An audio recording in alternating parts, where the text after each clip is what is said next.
Well, first, thank you all very much for convening this hearing, Senator Wicker, and I thank our witnesses, particularly the distinguished ambassador. It's a pleasure to have you here.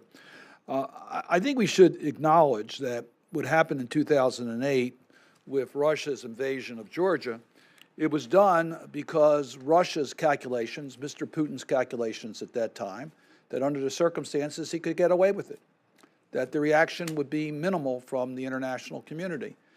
And he looked at it as an opportunity to disrupt Georgia's accession into Europe and into NATO. And quite frankly, it worked. He was able to do that. It's not the first time he interfered. We know Russian troops in Moldova have been able to stay there, making it much more difficult for Moldova to be able to become a NATO member. And we've seen it since in what Mr. Putin did in Ukraine with an invasion and annexation of Crimea. And his calculations have always been that if you let me get there, let me do it, I'm going to do it. Because his objective is to bring about a lack of unity within Europe and to compromise democratic institutions or governments that depend upon democratic institutions. So we should learn from this lesson of history. And I mention that because Senator Wicker, as we were talking before the hearing started, yesterday was an amazing moment in regards to the Trump-Putin summit. And yes, there is no dispute at all that Russia interfered in our elections in 2016. That's not subject to any serious disagreement. And it is true that Mr. Putin interfered in European elections. That's absolutely factually established.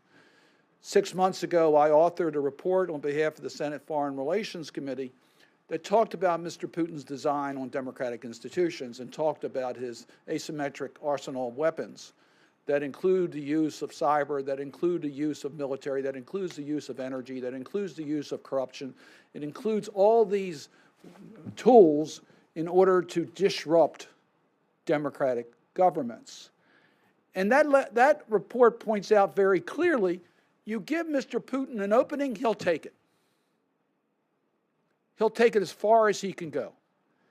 And what really worries me about yesterday's press conference, there's a lot of things that are concerning. I mean, to discredit our own intelligence agencies, to side with a dictator rather than with our allies. I go on and on and on. But it's a signal to Mr. Putin that you can attack the American election and you'll have the President of the United States on your side. So what happens in 2018? What happens with Mr. Putin saying, well, it worked with elections, let's try something else in the United States?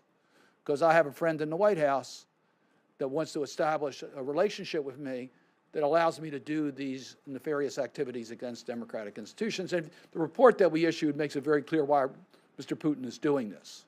His corrupt system of government depends upon corrupt governments. He won't survive in democratic controlled governments. So it's in his interest in restoring the Soviet power to bring down democratic governments and to show as much lack of unity as possible among the West. And he was involved in Brexit, and the list goes on and on and on. So I think we got to learn our lesson from history. I want to thank Senator Wicker. He's been a great leader on bringing the Senate together on this issue.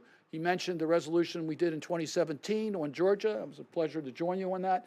Clear statement. Also, I might tell you our resolution that deals with NATO expansion was passed by the Senate Foreign Relations Committee. Senator Gardner, of course, was a major player in making sure that happened in the Senate Foreign Relations Committee. So we've passed both of those issues. As I'm sure everyone here is aware, we passed the CATSA statute, which made it very clear about taking action against Russia as a result of their violations of the Helsinki commitments. And I was pleased to see in NATO that the Bucharest Summit document that commits us to the full membership of Georgia in NATO was reaffirmed just in this most recent summit in NATO. Despite some of the publicity that was brought about before and during the NATO summit, the final document reinstates or reemphasizes our commitment, Mr. Ambassador, to Georgia's full membership in NATO, and we're committed to that. And we want Mr. Putin to know that it's not up to him. It's up to the people of Georgia, and it's up to the NATO partners.